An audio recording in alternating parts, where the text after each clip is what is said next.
¿Qué tal? Bienvenidos al canal. Hemos venido a Panenka a charlar con Manolo Márquez, entrenador con experiencia en Primera División, en canteras grandes como Las Palmas y el Real Club Deportivo Español, para hablar un poco de la evolución del juego. Vamos allá.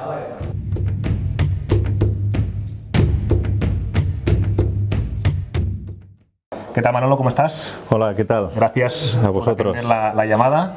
Faltaría más, un placer. Son fechas complicadas, salimos de Navidades y la gente tiene mucho compromiso, pero Manolo es crack, ya le conocemos. La gente no sabrá, Manolo, que cuando tú entrenabas en categorías más bajas en Cataluña, nos hemos enfrentado alguna vez, yo como delantero de choque, ¿no?, que era mi especialidad, chocar con defensas, y él como entrenador rival, y ahí ya nos conocimos y siempre me ha alegrado mucho su buena trayectoria, que le haya ido bien, y nada, simplemente queremos hablar un poco de la evolución futbolística, es decir, hacia dónde va el fútbol moderno. Yo no sé cuál es tu visión global, cuando ves un partido, ¿con qué te quedas o con qué experiencia te vas después de 2 horas de fútbol?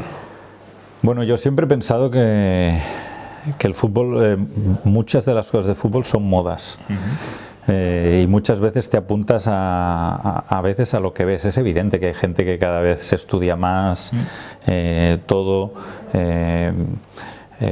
Para mí, a nivel técnico, el fútbol ha mejorado porque tienes que hacerlo todo más rápido y con menos espacio. A nivel físico no cabe ninguna duda que se ha mejorado. A nivel táctico también hay muchos más estudios. A nivel psicológico incluso la mentalidad tiene que ser fuerte para jugar en primera división a más alto nivel.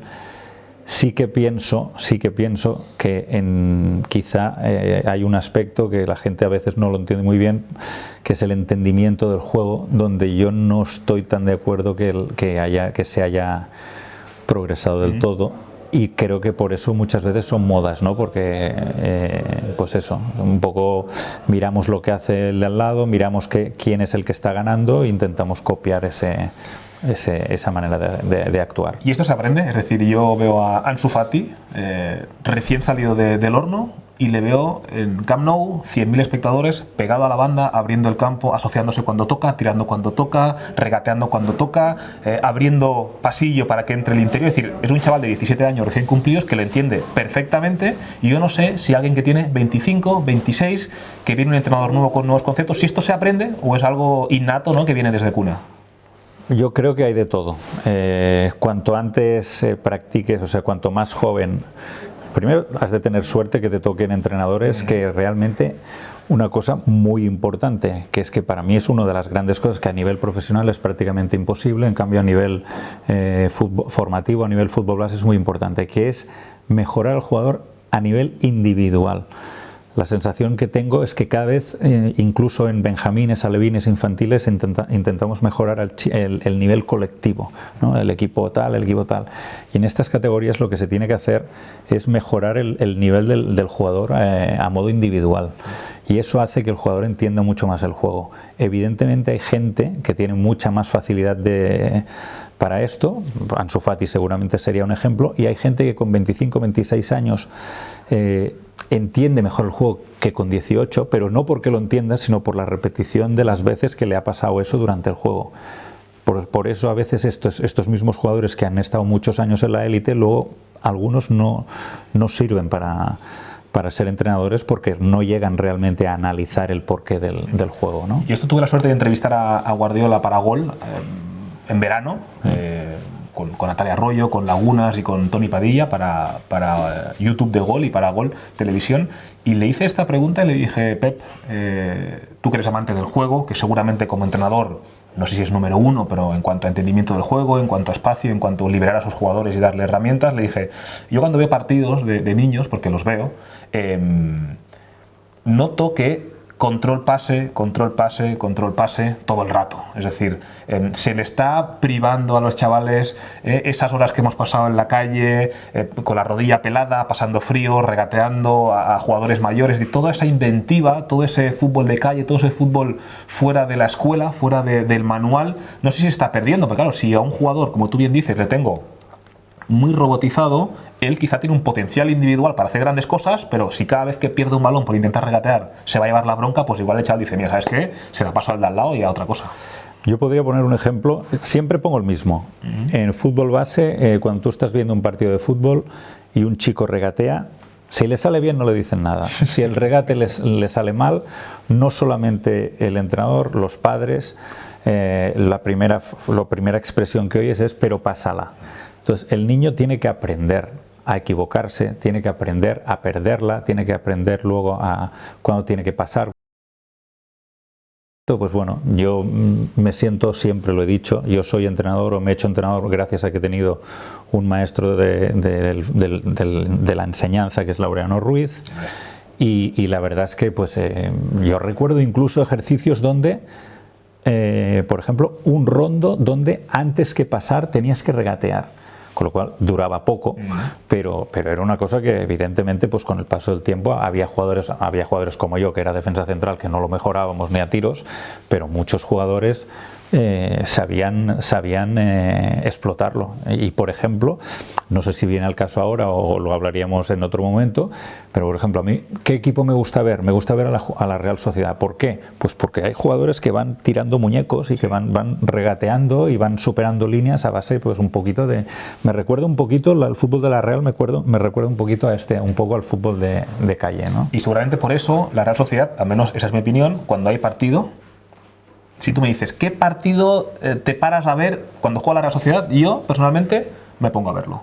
Porque sé que algo va a ocurrir, vas a disfrutar, vas a pasarlo bien. Evidentemente, cuando hablamos de buscar regate y de buscar acción individual, hay que dejar claro, Manolo, que el chaval tiene que hacerlo en circunstancias propicias, y lo que no va a hacer es el portero ponerse a regatear a un delantero, pero entendemos que hay 1 contra 1, hay posibilidad de superar una línea, hay posibilidad de superar a un rival. Claro, superar a un rival en 1 contra 1 es que cada vez lo hay menos. Lo vemos en velocidad, sí, pero en regate puro y duro, los onésimos de hoy en día resulta que ya prácticamente no existen. Y eso nos lleva a otra gran pregunta, Manolo, que es ¿hacia dónde está evolucionando el fútbol? Hemos visto Francia, campeona del mundo 2018, un equipo pura gasolina, ida y vuelta, potencia, seguramente por una genética heredada, ¿no? de hijos de africanos en algunos de los casos, o de propios autóctonos franceses. Hemos visto a equipos como el Liverpool, que poco a poco va mejorando, ahora lo comentaremos, pero también que le gusta correr, le gusta cabalgar. Yo no sé si esa fútbol de transición, si esa ida y vuelta, si esa repetición de esfuerzos muy largos se va a imponer, o simplemente son modas, como decías antes.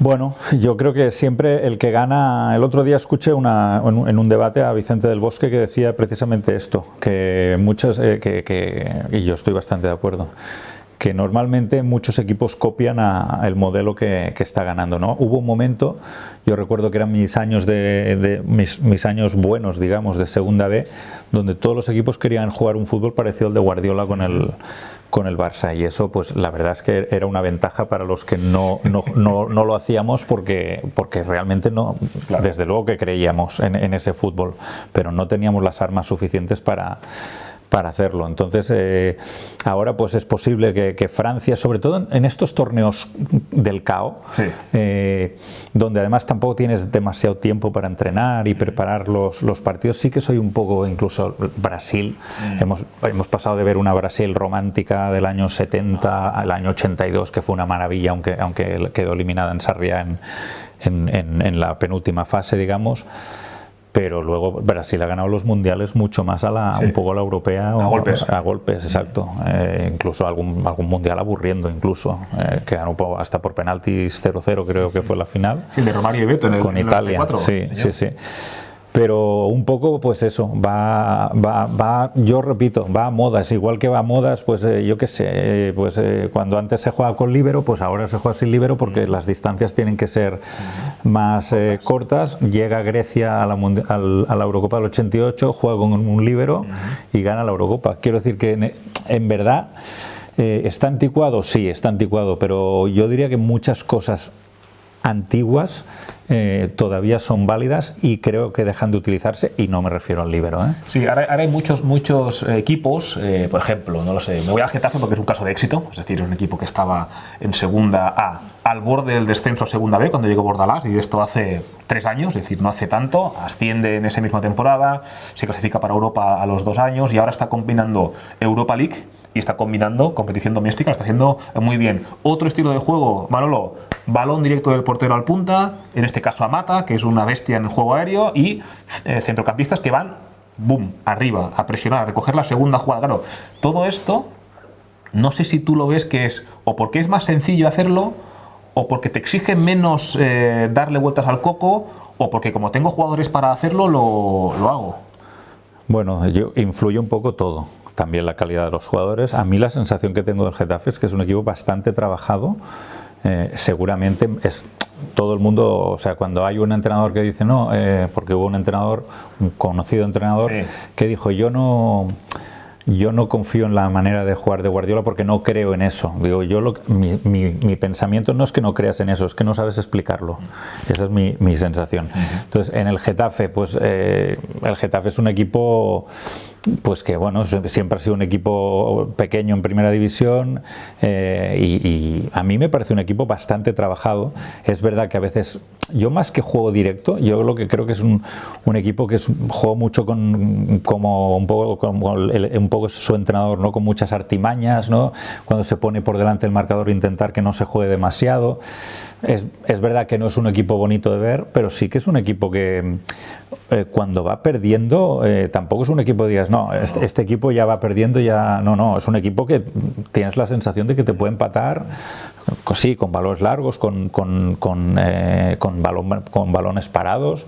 Luego siempre tiene 3 delanteros que cada año meten goles, Molina, Ángel y Mata. Eso refuerza mucho, Eva. A ti como entrenador, claro, toda tu idea de juego, sí, todo tu tal, como el balón, en lugar de ir entre los 3 palos, se vaya 1 metro fuera, o tu delantero no atine, o hagas internacional al portero contrario, todo lo que tú has trabajado las semanas se te cae. Está claro. Y luego, pues bueno, cosas atípicas, ¿no? O sea, tiene un central que no es muy alto y para mí es el Gené, sí, que es uno de los mejores centrales de la categoría. Entonces, bueno, yo creo que tiene un equipo, un buen portero, David Soria, para mí es un portero bastante completo. Para mí tiene un equipo bastante bueno y yo creo que es una demostración de lo que estamos hablando, de jugar en funcionar realmente los jugadores que tienes.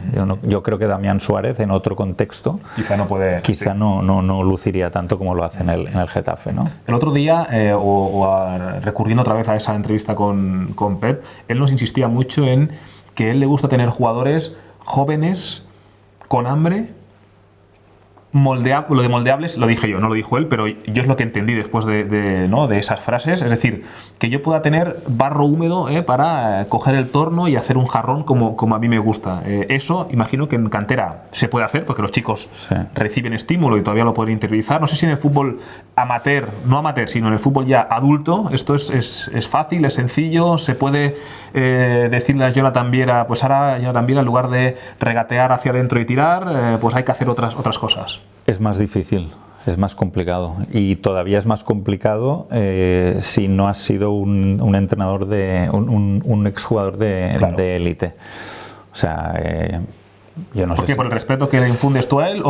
Bueno, porque esas leyes no escritas, ¿no? De que el entrenador se tiene que ganar un poco el respeto, igual que cuando yo venía, estoy hablando ahora de mí, que tampoco me gusta mucho, pero cuando yo entrenaba en tercera división, tuve éxitos en tercera, o me fue bastante bien en tercera, subí a segunda B, y en segunda B también los primeros días me costó a que los jugadores dijeran, bueno, entonces los resultados buenos de segunda B ya te dan paso a esto. O, por ejemplo, cuando salí de primera división de Española, que era Las Palmas, que estuve muy poco tiempo, pero solamente el hecho de haber entrenado en primera división española, en Croacia, pues ya me respetaban, como diciendo, bueno, está entrenado en la primera división española. Pero volviendo a tu pregunta, es evidente que es mucho más moldeable un jugador que entrena en la cantera y no sé, yo recuerdo, por ejemplo, entrenamientos individualizados, me acuerdo con Sergio González, que él era un centrocampista extraordinario,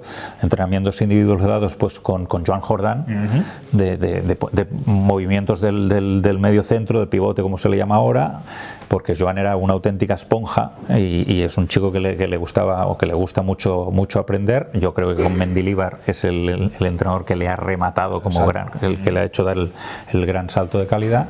Pues yo recuerdo entrenos individualizados con algunos jugadores de estas categorías. Más arriba lo veo más difícil. Sí que en algún momento sí que es factible, pero bueno, yo estoy muy de acuerdo con Pep. Y aunque me alargue un poco, creo que es una anécdota interesante. Yo en Las Palmas tuve la gran suerte de coincidir con Juan Carlos Valerón. Juan Carlos Valerón y Guardiola jugaron 50 partidos juntos en la selección, un Mundial y una Eurocopa. y tuvimos la gran suerte de ir a Manchester Vale. a verlos entrenar también. Y precisamente Pep comentaba que una de las cosas que más le había sorprendido desde que él entrenaba era la cantidad de jugadores que habían llegado a la élite sin tener los hábitos de juego adquiridos. Y hábitos de juego me refiero pues a mirar, a perfilarse, a dar y salir, a no siempre jugar de espaldas, sino a veces jugar, esto va un poco en perfilarse, estos hábitos de juego, ¿no? Que realmente pues él se sorprendía que jugadores de muy alto nivel, que técnicamente eran muy buenos, pues algunos no los dominaran. Perfecto, pues ahora hacemos un pequeño parón y luego vamos a ir con algo que me interesa mucho también, que son los roles en el fútbol. Es decir, los roles, luego comentaremos, antes el portero paraba, el defensa defendía, el centrocampista organizaba y el delantero marcaba. Pues ahora ha habido cierta revolución, lo comentamos en el siguiente vídeo.